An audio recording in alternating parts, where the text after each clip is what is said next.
সব সময় আদি রাখো বান্দা, সব সময় আদি রাখো বান্দা, ইয়া মুহাম্মদ রাসূলুল্লাহ, ইয়া মুহাম্মদ হাবিবুল্লাহ, ইয়া মুহাম্মদ রাসূলুল্লাহ, ইয়া মুহাম্মদ হাবিবুল্লাহ।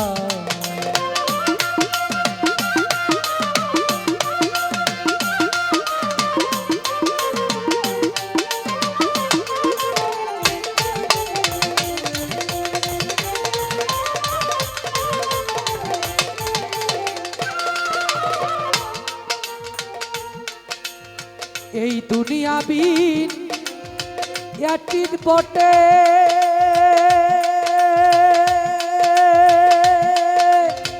ওয়ান্নি রাসূলুল্লাহ কাওয়াস্তে এই দুনিয়া বিন,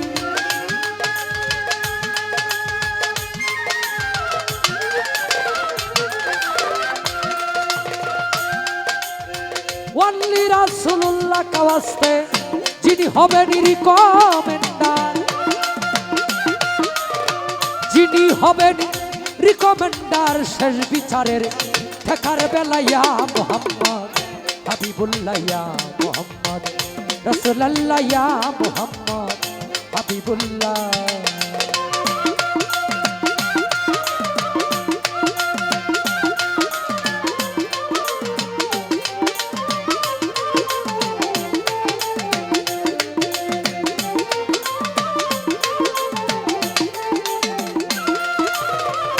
রোজ ফ্লাওয়ার বেস্ট ফুল যেই সুরতে ছিলেন রাসূল, রোজ ফ্লাওয়ার বেস্ট ফুল যেই সুরতে ছিলেন রাসূল, thousand but better tended, thousand but better tended ইস মুহাম্মদ কমলে ওয়ালা, ইয়া মুহাম্মদ রাসূলুল্লাহ, ইয়া মুহাম্মদ হাবিবুল্লাহ, ইয়া মুহাম্মদ রাসূলুল্লাহ।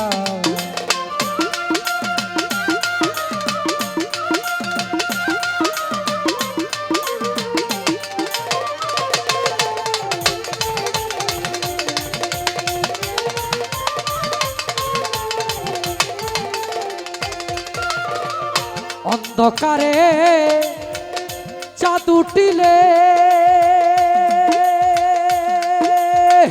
আধার লাইট হয় যে কৌশলে, অন্ধকারে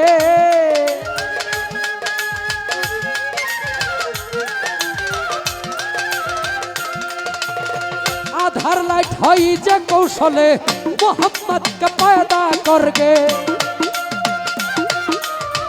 মুহাম্মদকে पैदा करके यही दुनियार लाइट सजाइला, या मुहम्मद हबीबुल्लाह, या मुहम्मद रसूलुल्लाह, या मुहम्मद हबीबुल्लाह।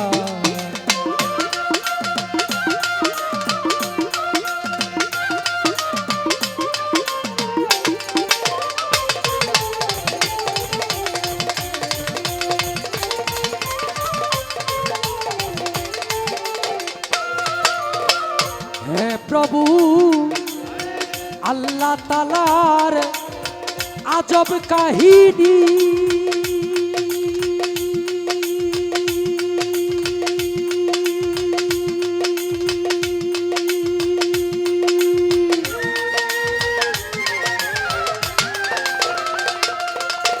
শুনলে জ্ঞানী হয় জ্ঞানী, আল্লাহ তাআলার আজব কাহিনী, শুনলে জ্ঞানী হয় জ্ঞানী। টিপ্পুকারে ছিলেন মাই ঘট, টিপ্পুকারে ছিলেন মাই ঘট, 90,000 ইয়ার্সের খেলা, ইয়া মুহাম্মদ হাবিবুল্লাহ, ইয়া মুহাম্মদ রাসূলুল্লাহ, ইয়া মুহাম্মদ হাবিবুল্লাহ।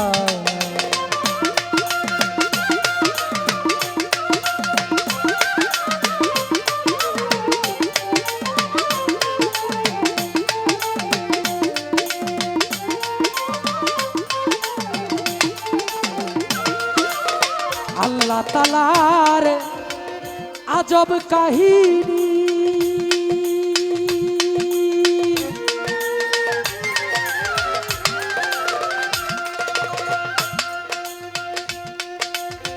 শুনলে জ্ঞানী হয় জ্ঞানী আল্লাহ তাআলার আযাব কাহিনী। শুনলে জ্ঞানী হয় জ্ঞানী ডিম্বুকারে ছিলেন তিনি, ডিম্বুকারে ছিলেন তিনি 90,000 ইয়ার্সের খেলাইয়া মোহাম্মদ হাবিবুল্লাহ ইয়া মোহাম্মদ রাসূলুল্লাহ ইয়া মোহাম্মদ হাবিবুল্লাহ।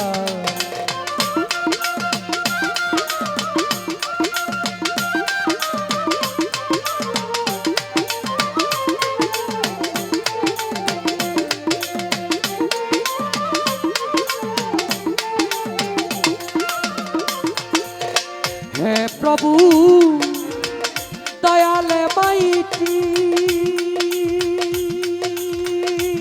মেরা মন করে দাও পরিপাটি। হে প্রভু দয়ালে মাইটি মেরা মন করে দাও পরিপাটি। নত শিরে জানাইতেছি, নত শিরে জানাইতেছি একে সত্তর পাগলা ইয়া মোহাম্মদ রাসূলুল্লাহ ইয়া মোহাম্মদ হাবিবুল্লাহ ইয়া মোহাম্মদ রাসূলুল্লাহ।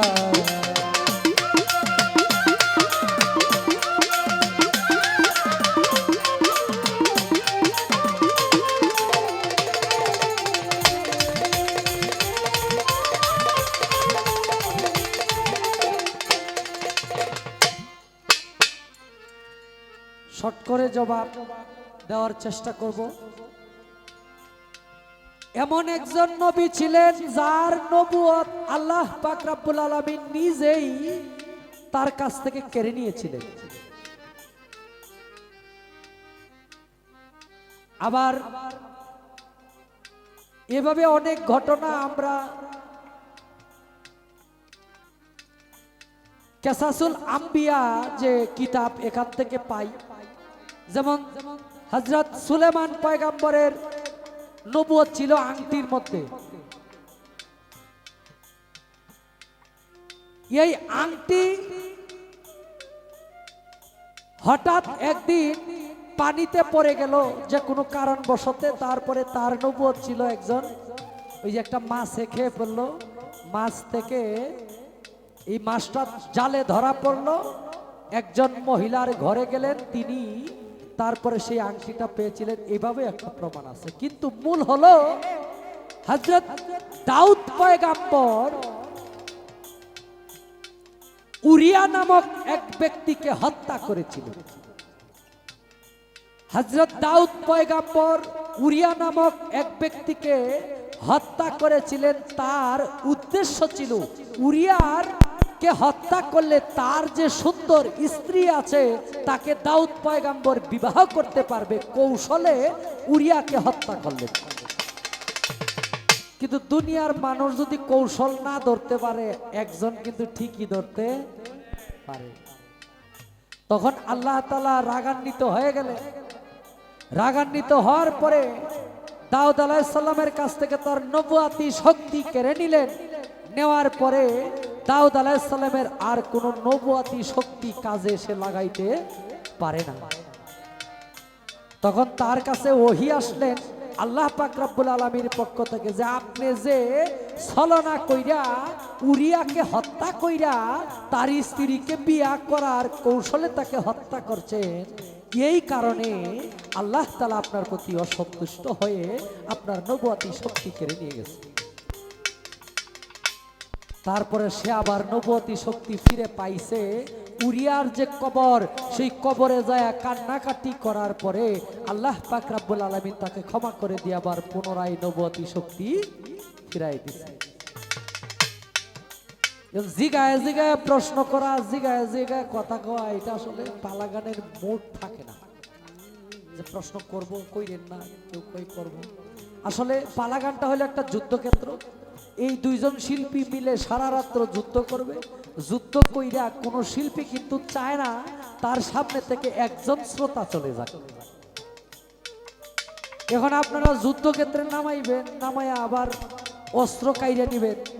এই যুদ্ধ তো আমাদের পক্ষে করা সম্ভব না যুদ্ধক্ষেত্রে নামাইলে অস্ত্রের স্বাধীনতাও দিতে হবে।